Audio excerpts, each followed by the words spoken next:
ngakhale malamulo akulu a dziko lino constitution ya 1994 imakamba mukakawerenga section 37 imakamba zonazo kuti anthu akuyenera kumakhala ndi access kuti apeze uthenga umene akufuna.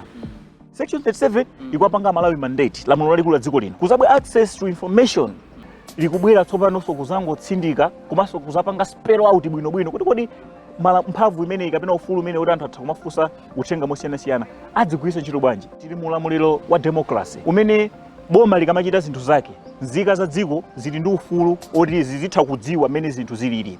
Timene pa Chingereza makamba za accountability. Anthu ambiri amasokoneza mona ngati access kamakamba za access to information ndi lamulo la atolankhani. This act clearly stipulates that this right is not only for journalists. Every citizen of this country has the right to seek for information from their duty and their office bearers. In the exercise of my right as stipulated under legal statutes, I do hereby right seeking information pertaining to this and that. A shopkeeper in town, a farmer somewhere has got the right to ask. You told us that such amount of money grew wings and disappeared in government coffers. I would like to seek information. Where are we on this issue?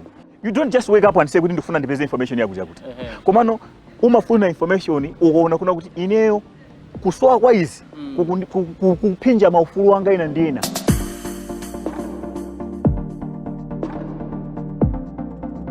If you're not given that information, lamulo lija likukupasa so mphamvu na kuti you can take it further.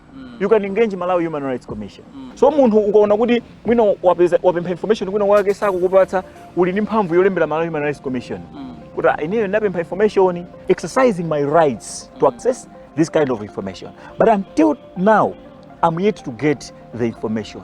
Would you please intervene? So Malawi Human Rights Commission is like is playing an oversight role, seeing to it that this right is being enjoyed by the citizens, and those responsible to respect this right are not violating their duty.